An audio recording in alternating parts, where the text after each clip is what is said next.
Привет, do'stlar. Men sizlarga bugun juda ham xursandchilik bo'lgan kunim bilan bo'lishmoqchiman. Ya'ni bu narsani juda ko'p oylab kutdim. Sizlarga qanaqa tushuntirishni bilmayman. Sizlar bu narsani qanchalikda xursand bo'lasizlar, bo'lmaysizlar bilmadim. Sizlarga endi tegishli joyi yo'q, lekin men sizlarga buni aytishim kerak, chunki ko'pchilik menga savol berdi YouTube kanalimni nimaga yana ikkinchi kanal ochdingiz? Birinchi kanalingizni nima qilasiz? Birinchi kanalingizda 23 mingdan ortiq podpischingiz bor-u, nima uchun o'chirmoqchisizmi degan savollar ko'p edi. Yo'q, men birinchi kanalimni o'chirmoqchi emas edim, просто ikkinchi kanalimga o'tdim. O'smoqchi edim ya'ni. Noldan boshlab tepaga qarab o'smoqchi edim. Shunaqa qilib birinchi kanalimda unisiga men hech qanaqangi foyda ola olmayotgandim, chunki menda monetizatsiya yo'q va ulanmagan edi. Shuning uchun keyin men ikkinchi kanalni ochib, noldan tepaga yurgizishni boshlamoqchi edim. Ikkinchi kanalimda bir 600 ta podpischik yig'dim va уже menga bugun yangilik xabar keldi. Yangilik men uchun. Endi bu xursandchiligimni foydasi bormi, yo'qmi bilmadim-ku. Lekin xudo xolasa foydasi bo'ladi. Chunki bu xatni men sentyabr 24-sigacha topshirishim kerak edi. Afsuski men 24-gacha topshira olmadim. Chunki mening qo'limga Fransiyadan xat hali ham yetib kelmagan edi. 4 marta ariza topshirganman men.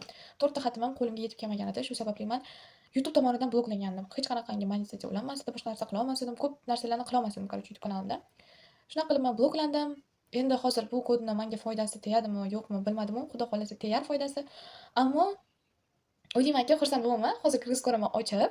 Ya'ni bu shunaqa xatida ko'p gapirib yubordim bilaman. Google AdSense deb aytibman, lekin bu yerda manzil bor.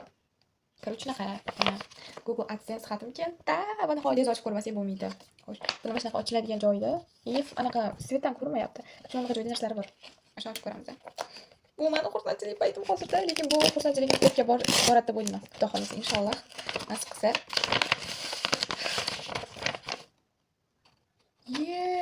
Buni bunaqasiga ham ochirish kerak ekan. Men o'ylab qolmadim. Buni ichidan xat chiqishi kerak deb o'ylasam, bunaqa qo'yib tiqsam, hech narsa yo'q deb o'tgandim mana. Mana yechim kerak ekan. Mana chizib olgan yo'q.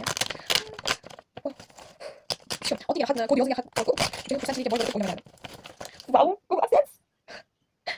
Sizlar buni qanchalik xursandchilik ekanligini bilmasizlar, men YouTube tugmasini klik bilan. Chunki hozir negativ yozishinglar mumkin. Bitta xatga tushunchami? Namuncha voqmi? Namuncha anaqa qilasan, voqma qilasan deb yozishinglar mumkin. Lekin sizlar buni qanchalik kutilgan va qancha mehnat ketganini bilsanglar, shundagina tushunasizlar va xursand bo'lasizlar. Ungacha sizlarga bu xursandchilik yetib bormaydi.